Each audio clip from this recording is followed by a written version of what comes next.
स्वागत है आपका। खबरों का सिलसिला शुरू करेंगे और इस वक्त की बड़ी खबर, कोरोना के बाद अब चीन में एक और नया वायरस मिला है।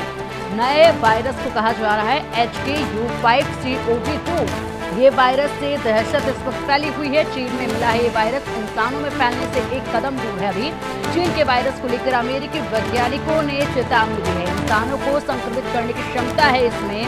चमगादड़ों में पाया गया है ये फिलहाल HKU5CoV2।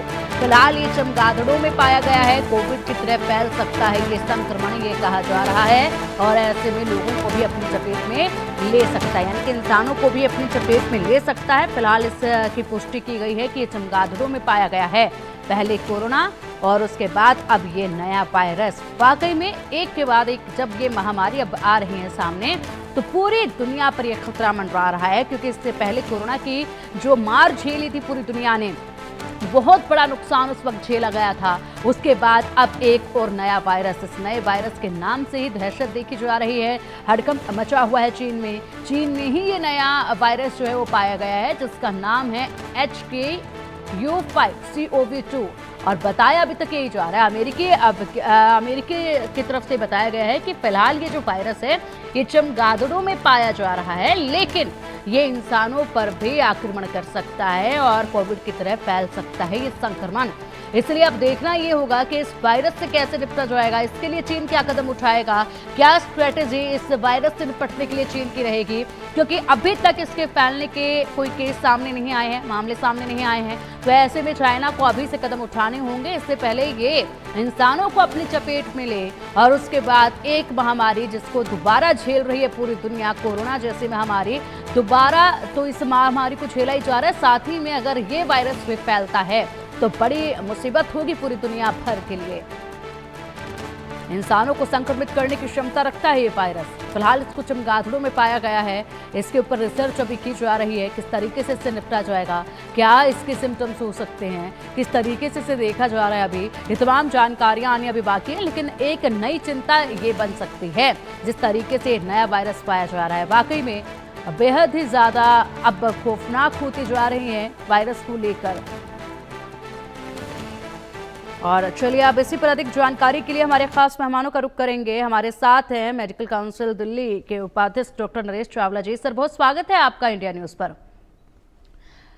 सर, चाइना में एक नया वायरस देखा जा रहा है। चाइना की तरफ से दिए गए कोरोना की महामारी तो दोबारा झेल ही रहे हैं, लेकिन फिलहाल एक नए वायरस का भी जिक्र सामने आ रहा है। बताया ये जा रहा है कि अभी तक तो ये वायरस चमगादड़ों में पाया जा रहा है, लेकिन इसमें क्षमता है कि ये इंसानों को भी अपनी चपेट में ले सकता है, ये संक्रमण फैल सकता है। देखिए, मैं शब्दों को लूजली नहीं कहूंगा, क्योंकि पहले ही आप जानती हैं कि हमारे देश में जो पिंकी, मैं बता दूं कि जो पहले ही हम 4 वेरिएंट्स को झेल रहे हैं, वो हमारे देश में ऑलमोस्ट 5000 केस पहले ही हो चुके हैं। वो एक डर सा है कि कहीं बातों बातों में जैसे 2020 और 21 में हुआ था फैल ना जाए। तो जो ये चमगादड़ों के वायरस की बात की है, ऐसे कई वेरिएंट हमें पहले भी चाइना से मिले हैं और उनके कुछ केसेस हमारे हिंदुस्तान में भी कभी एक आधा मिला है, लेकिन वो कभी भी इतना नहीं था कि जिसकी हम इतनी चिंता करें कि पब्लिकली हम उसकी बारे में कहें। At the most I would say इसका एक ही हम प्रिकॉशन कह पाएंगे, the people who are coming from abroad और पर्टिकुलरली फ्रॉम चाइना, थोड़ा सा उन पे ध्यान दिया जाए। और plus the people who are connected with wild life. Wild life का मतलब जो फॉरेस्ट में काम करते हैं, या एनिमल हैंडलर्स हैं, या लेदर हैंडलर्स हैं, या लेदर प्रोडक्ट्स के हैंडलर्स हैं, उनको हम कहेंगे भी थोड़ी एहतियात रखो। एहतियात भी क्या है? एहतियात भी ये है कि वही छोटी बातें कि अपने हैंड वॉश करना करो, अपने आप को मास्क लगाए रखो। बट अभी तक इस चाइना की न्यू वायरस HKUS के लिए हम कोई ऐसी चिंता करना पसंद बिल्कुल भी नहीं करेंगे। कहते हैं पहले ही चिंताएं बहुत है, तो we need to be cautious, and for that cautiousness हमें कोई और अलग चीजें नहीं करनी। वही जो हम कहते हैं भाई अपना प्रोटोकॉल फॉलो करो, कि अपना मास्क और हैंड वॉश और अपना हाइजीन का ध्यान रखा जाए। I think that should be sufficient at this stage, because we do not know, आजकल स्थितियां बहुत तेजी से बदलती हैं, तो इसलिए we have to be in touch, we have to be cautious, and we have to be just vigilant, but we have not to be panicky any case. इस पर्टिकुलर चमगादड़ों के वायरस में तो बता दूं आपको पिंकी, ये पहले भी सुने गए हैं। Couple of months back also भी हमने सुना कुछ है, लेकिन फिर कुछ ना होने के बाद, हम्म। so I think that is how it is. I think nothing to worry at this time. Just be cautious, and particularly जो इस किस्म के ट्रेड में हैं, हम्म। आम पब्लिक जो शहरों या कस्बों में या गांव में रहती है, उनके लिए अभी तक ऐसा कोई भी चिंता का विषय नहीं है। प्लस हम्म। आप ये सच्चाई जानती हैं कि चाइना देश के उस दीवार के उस पार क्या क्या होता है, एक टोटल श्राउडिंग है, पता ही नहीं हम्म। कि क्या हो रहा है, ना वो बिल्कुल। बताते हैं, ना वो शेयर करते हैं, और ना हमें कोई बहुत ज्यादा चिंता करने का होता है। तो बिल्कुल। At this stage be cautious, rest nothing to. बिल्कुल बिल्कुल आपने ठीक कहा सर। और ऐसे में अब इस वक्त पर जब कोरोना महामारी की दोबारा मार झेल रही हैं कुछ कंट्रीज, उस वक्त पर ये नए वायरस के पाए जाना वाकई में ये इस वक्त चिंता का सबब है। लेकिन सावधानी बरतनी होगी, और सावधानी जब बरती जाएगी तो इन वायरस से लड़ा जा सकता है बेहद ही आसानी के साथ। हमारे एक और खास मेहमान जुड़ चुके हैं, health expert doctor Anand Shukla ji हमारे साथ हैं। सर, बहुत स्वागत है आपका इंडिया न्यूज पर। नया वायरस सामने आ चुका है जी सर, नया वायरस सामने आ चुका है और फिलहाल एक कदम दूर इसे बताया जा रहा है इंसानों में फैलने से, और कहा यह जा रहा है कि ये जो नया वायरस है ये MERS middle east respiratory syndrome से मिलता जुलता वायरस है। किस तरीके से इससे बचाव किया जाएगा, क्या इस वायरस को लेकर अधिक जानकारी जो आप साझा करना चाहेंगे, हमारे दर्शकों तक पहुंचाना चाहेंगे? जी बिल्कुल, ये खतरनाक साबित होगा क्योंकि रिस्पिरेटरी सेंसेशियल टिश्यूज पे वर्क करती है, मैंने सिक्रेटरी टिश्यूज पे, और बहुत ही खतरनाक होगा। ये हमारा ऑलरेडी प्रिडिक्शन है 2008 में कोरोना के बारे में मैंने बोला था, 2020 19-20 में आया। उसके बाद ये नेक्स्ट प्रिडिक्शन मेरा ही है कि जून जुलाई अगस्त तक बहुत भयानक रूप से ये होगा। उसका कारण ये है कि एक मैसिव किलिंग होनी थी, वो वार से बच गई। अब ये नेचर जो है इसको किलिंग तो कराएगा ही, और नेक्स्ट जो मेडिकल एड है, मेडिकल एड में हमें तैयारी से अपने वेंटिलेटर्स बहुत ज़्यादा खरीद के रखने होंगे और रिस्पिरेटरी ट्रबल से बचने होंगे। जैसा कि डॉक्टर साहब ने बहुत ही अच्छा एक्सप्लेन किया कि उस प्रोटोकॉल को हम लोग अपनाएंगे जिससे दूर रहेंगे। लेकिन ये कहाँ तक सफल होगा इसको हम लोग बहुत हिसाब से देखेंगे, क्योंकि हम कार्य नहीं बंद कर सकते, बाजार भी नहीं बंद कर सकते। जैसा कि अभी 163 धारा लागू कर दिया गया है नोएडा 2-3 दिन के लिए, तो इस हिसाब से हमें काम करना पड़ेगा, क्योंकि ये वार टाइम भी है और तरह तरह के हमें डोमेस्टिक वर्क तथा मार्केटिंग वर्क और हम लोगों के जो वर्किंग लाइफ है उसको मेंटेन करना है। अब जैसे सीनियर डॉक्टर्स अभी डॉक्टर साहब बता रहे थे, ऐसे लोगों से सलाह लेके प्रोटोकॉल बना के इसको अलर्ट जारी करना ही होगा, क्योंकि 100% ये भयानकता आ रही है। जी बिल्कुल आपने सही कहा सर। और आप कह रहे हैं कि 100% ये सामने आएगा हमारे, तो ऐसे में चिंता बनती है। नरेश सर, आपसे जानना चाहूंगी, जिस तरीके से आनंद सर बता रहे हैं कि 100% इसके आने की संभावना जो है वो नजर आ रही है आने वाले वक्त में, ऐसे में MERS से मिलता जुलता ये वायरस बताया जा रहा है। लेकिन बड़ा सवाल यहाँ पर यह है कि MERS के लिए भी कोई खास टीका उपलब्ध नहीं है अभी तक, और ऐसे में उससे मिलता जुलता ये है तो बड़ी मुसीबत हो सकती है। देखिए Pinky, I think we have to be more scientific and methodical. जहां तक MERS का जो कहा जा रहा है, no doubt we do not have vaccine, लेकिन जो वैक्सीन हमने आज से 4 पहले लगाई थी कोरोना के लिए, जिसकी कि ऑलमोस्ट 220 करोड़ यूनिट लग चुकी हैं, वो ऑलमोस्ट हमारी ऑलमोस्ट 100 करोड़ जनता प्रोटेक्टेड है, और ऑलमोस्ट हम कहेंगे कि इस टाइम हर्ड इम्यूनिटी काफी ज्यादा है। तो आप ध्यान से देखा हो तो यही कोविड-19 वायरस तो जो आशा इसका जो इसका आई वुड से कि जो इसका प्रोटेक्शन है, हर्ड इम्यूनिटी है, वो हम सब में है। और आपने खुलेआम देख लिया, यही कोविड-19 2019 2020-21 में इतना नुकसान करके गया था। अब वो वायरस बिल्कुल नॉन लीथल और नॉन वेवलेंट माना जाता है। नॉन लीथल का मतलब इतनी मारने की क्षमता नहीं रखता। ऑलमोस्ट हमारे पूरे देश में 55-60 एक डेथ्स हुई हैं, जो कि बहुत ज्यादा रेट नहीं कहा जाएगा। और वेवलेंट का मतलब जो 20-21 में हमारे देश में 5-5 लाख केस पर होते थे, अब 5000 ऑल अक्रॉस इंडिया है।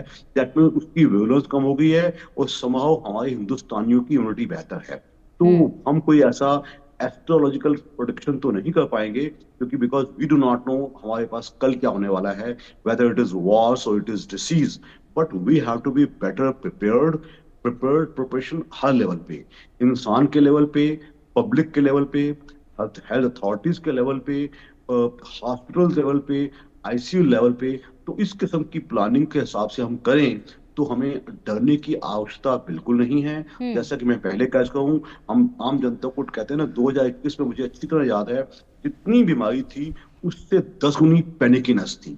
लोग होर्डिंग शुरू कर दी थी, लोगों ने ऑक्सीजन सिलेंडर से लेके, एसेंशियल ड्रग से लेके, हॉस्पिटल बेड से लेके, आईसीयू बेड्स वगैरह ब्लॉक करने शुरू कर दिए थे। तो ऐसा ना हो, तो we have to be conscious, number one, we have to be prepared, number two, but we have not to be panicky, number three.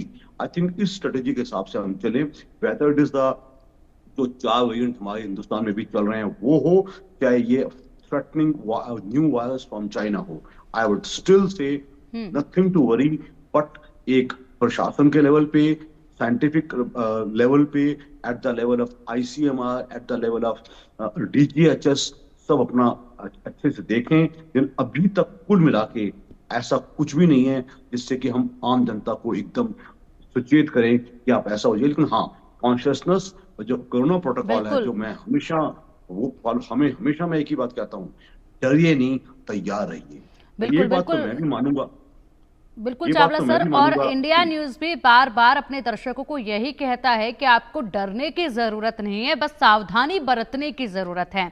हिम्मत रखते हुए अगर आप सावधानी बरतेंगे तो हर बड़ी महामारी से आप लड़ सकते हैं, निपट सकते हैं, खुद और अपने परिवार को तो बचाएंगे ही, साथ ही आंकड़ों में भी जो कमी आएगी उसमें भी आपका बड़ा योगदान रहेगा, और ये देश भी जो है लॉकडाउन की तरफ जाने से बचेगा। इसलिए आमजन को अपनी भागीदारी इस वक्त दिखानी होगी। आनंद सर, आपसे जानना चाहूंगी, चाइना एक ऐसी कंट्री है जहां पर वन्य जीव का जो व्यापार है वो बिल्कुल बेकाबू है, उस पर कोई भी काबू वहां पर नजर नहीं आता है, और उसी के चलते एक के बाद एक बड़ी महामारी जो है वो सामने आती है। चमगादड़ों में इसके पाए जाने की अभी फिलहाल पुष्टि की गई है, और एक कदम दूर है इंसानों तक पहुंचने में, और ना जाने वो वक्त भी कब आ जाए। इससे पहले भी बहुत सारे ऐसे वायरस जो है चीन दे चुका है पूरी दुनिया को, लेकिन इस पर कोई प्रतिबंध लगता नजर नहीं आ रहा है, कोई सख्ताई जो है वो नजर नहीं आ रही है। ऐसे में नुकसान भुगतना पड़ता है तमाम कंट्रीज को। सिम्टम्स को लेकर भी हम बात करें, क्योंकि अब ये तो हो चुका है, एक कदम दूरी पर है, कभी भी आ सकती है सामने इसकी भी जानकारी। सिम्टम्स को लेकर अगर हम इसी बीच बात करें तो क्या नजर आता है आपको, कोविड से कितना ये अलग हो सकता है, क्या कुछ इसके बारे में अधिक रिसर्च जो है वो कहती है इस नए वायरस के बारे में? कोविड से ज्यादा खतरनाक होगा, पहला नंबर। दूसरा नंबर जो है, हम लोग पैंडेमिक कंट्रोल करना बड़ा मुश्किल होता है, क्योंकि हवा के लिए कोई चाइना वाल नहीं तैयार कर सकते। दूसरी चीज जो है, आकाश के लिए भी, बारिश के लिए भी, ये तरह तरह की चीजें हैं जो नेचुरल चीजें हैं जो हमें फेस करना है और उसके लिए लड़ना है। रही बात की मॉडिफिकेशन भी हुआ होगा, इसमें म्यूटेशन भी हुआ होगा, अभी उतनी जानकारी नहीं है, लेकिन हम लोगों ने मशीन मल्टीप्लेक्स SPLC वगैरह मंगा रखा है सुभारती मेडिकल कॉलेज में। हमने वार्ड बना रखे हैं 1500 बेड का, कि कहीं भी इस तरीके की दिक्कतें आएंगे तो हम मजबूत रहेंगे, हम फाइट करेंगे। हम वेंटिलेटर भी मंगा रखे हैं। तो ये सारी जानकारियां हमें गवर्नमेंट को देनी है, ऑक्सीजन की प्लांट्स भी लगाने हैं, क्योंकि खतरा हो सकता है। सेम चीज मैंने 19 नवंबर 2019 को बोला था, लोगों ने मेरी बात को नहीं मानी, मजाक उड़ाए थे कि ये ज्योतिषी हैं, ये प्रिकॉशन की बात कर रहे हैं, और वही हुआ। मार्च में आते आते मरना चालू हो गए लोग, क्योंकि ये सारी चीज विजुअलाइज हो जाती है। ऐसा नहीं है कि अगर आपको नॉलेज है या पहले मेडिसिनल वैल्यू नहीं था, जब कुछ भी नहीं था तो लोग ग्रह से ठीक करते थे, और लॉन्गेविटी भी होती थी, व्रत रहते थे, इम्यूनिटी भी बढ़ती थी। आज की डेट में हम लोग बहुत ज्यादा रिलाई नहीं कर पाएंगे, क्योंकि वायरल का एंटीवायरल बहुत ज्यादा नहीं है, और अभी इम्यूनिटी नहीं हुई, टीकाकरण बहुत ज्यादा सक्सेसफुल नहीं है, प्लेसिबो है। 60 to 70% हम अपने थॉट से, अपने बॉडी से, अपने डाइट से, अपने इन्वायरमेंट से कंट्रोल कर सकते हैं। ये सारी चीजों की हमें जानकारी देनी चाहिए, और सरकार को ये सब बताना चाहिए कि इंटीग्रेटेड थेरेपी लागू करे, और इस तरीके से हम लोग बचा सकते हैं, क्योंकि ट्रेडिशनल मेडिसिन, डिजिटल मेडिसिन, दोनों अगर हम लोग करेंगे तो वर्कआउट होगा और चीजें वहीं की वहीं स्टॉप हो जाएगी। एयरपोर्ट से हमें स्क्रीनिंग करनी है, होम तैयार करने हैं आइसोलेशन के लिए। देखिए अभी ग्वालियर में 2 हमारे डॉक्टर इन्फेक्ट कर गए और बहुत सीरियस थे। हमारे प्रेसिडेंट भी के अग्रवाल थे, हमारे बहुत खास आदमी थे, मर गए। क्योंकि ये सारी चीजों की जानकारी हमें पहले से, क्लिनिकल सेंस खत्म होता जा रहा है, साइंटिफिक के चक्कर में फंस रहे हैं लोग। अमेरिका की डेथ रेट इंडिया से बहुत ज्यादा है क्योंकि वो लोग साइंटिफिक में है। तो ट्रेडिशनल मेडिसिन स्टार्ट होती है किचन से, हल्दी से, अदरक से। ये सारी चीजों की जानकारी हमें देते रहना होगा और इसको इस्तेमाल करना होगा। बिल्कुल इस तरीके से हम लोगों ने भारतीय मेडिकल कॉलेज को बिल्कुल प्रिपेयर किया है। जी बिल्कुल आनंद सर, आपने बिल्कुल ठीक कहा। और ऐसे में नरेश सर, आपसे भी जानना चाहूंगे, आनंद सर ने जिस तरीके से कहा कि हमारी जो वैक्सीन है वो इतनी ज्यादा मजबूत या इतनी ज्यादा कारगर हर वक्त साबित नहीं होती हैं, इसलिए पूरी तरीके से वैक्सीन के भरोसेमंद रहना बिल्कुल भी ठीक नहीं है आमजन का। अपना खान पान बदलना होगा। पहले के मुकाबले अब की जो जनरेशन है उसका इम्यून सिस्टम बहुत कमजोर है जैसे पहले देखा जाता था, और ये सब बदौलत है खान पान की, बदलते खान पान के, बदलते रहन सहन के। ऐसे में उसमें भी बदलाव लाना बेहद जरूरी है। अगर खान पान को लेकर हम बात करें तो क्या आप हिदायत देना चाहेंगे, क्या सलाह हमारे दर्शकों को आप देना चाहेंगे? क्योंकि इसमें कोई शक नहीं है, आपने बड़ा अच्छा सवाल उठाया है। इसमें जो कोविड-19 आया था, मैं आपको बता दूं, जैसा कि मैं पहले भी जिक्र कर रहा था, 220 करोड़ हमारी वैक्सीन लगी थी। एट द सेम टाइम हमें ये भी मालूम है वैक्सीन उस टाइम जब बनाई गई थी तो बहुत ही तेजी से बनाई गई थी और इसका जो अप्रूवल था ओनली इमरजेंसी अप्रूवल था। कभी भी इस वैक्सीन को बहुत कारगर नहीं कहा गया था, लेकिन उस टाइम की जरूरत देख के वो अच्छा हुआ। उसके भी ऊपर मैं एक चीज बताऊंगा आपके दर्शकों को, जिसको हम हर्ड इम्यूनिटी कहते हैं, जिसमें कुछ लोगों को वैक्सीन के लगने से और कुछ लोगों को सब क्लिनिकल इन्फेक्शन का मतलब उनको पूरी तरह बुखार तो नहीं हुआ, लेकिन थोड़ा सा बुखार होके उनमें एक इम्यूनिटी डेवलप हो गई। वो इम्यूनिटी मैं समझता हूँ as compare to other nationals on earth हमारे देश में थोड़ी बेहतर है, हालांकि इसकी क्वांटिफिकेशन करना बहुत मुश्किल है। तीसरा आपने पूछा कि खान पीन में क्या तब्दीली है। इसमें कोई शक नहीं है, without trying to mix Ayurveda with modern medical system, हम अगर अपना एक डाइट को एक बैलेंस डाइट रखते हैं, जो आजकल का नया चलन है जिसमें बच्चे सिर्फ जंक फूड ही खाना पसंद करते हैं, जिसमें बच्चे आप बाहर का खाना ही पसंद करते हैं, हम एक बैलेंस्ड डाइट लें जिसमें हमें प्रोटीन्स, कार्बोहाइड्रेट्स, फैट्स, मिनरल्स, हरी सब्जियां, दालें, फल, अंडा ये अच्छे से पर्याप्त मात्रा में मिले, तो मैं समझता हूं आने वाले समय में, इसमें कोई शक नहीं है, आने वाला समय जहां तक मैं समझता हूं इंसान की यानी कि मानव की और कीटाणुओं की लड़ाई ड्यू है। ड्यू का मतलब ये होनी, क्यों? It is survival of the fittest. तो हम समझते हैं कि हम लोगों को अपने आप को एक फिट रहना, physical fitness number 1, mental fitness number 2, बिल्कुल नरेश सर, आप बिल्कुल ठीक कह रहे हैं। और ऐसे में ये अलग अलग जो वायरस आ रहे हैं, जो बड़ी महामारी जो सामने आती है, इससे निपटने के लिए हमें अपने आप को फिट रखना होगा। सबसे पहले खुद की फिटनेस पर ध्यान देना होगा, खान पान पर ध्यान देना होगा और रहन सहन पर ध्यान देना होगा। उसके बाद कहीं जाकर हम लोग किसी वैक्सीन पर भरोसा कर सकते हैं, वो भी पूरी तरीके से नहीं। इसलिए सबसे पहले अपने इम्यून सिस्टम को मजबूत कीजिए ताकि आप बड़ी से बड़ी महामारी से निपट सकें और सावधानी जरूर बरतें। फिलहाल आनंद सर, नरेश सर, आप दोनों का ही बहुत बहुत शुक्रिया इंडिया न्यूज के साथ जुड़ने के लिए। ये महत्वपूर्ण जानकारी हमारे दर्शकों तक पहुंचाने के लिए। बढ़ेंगे आगे।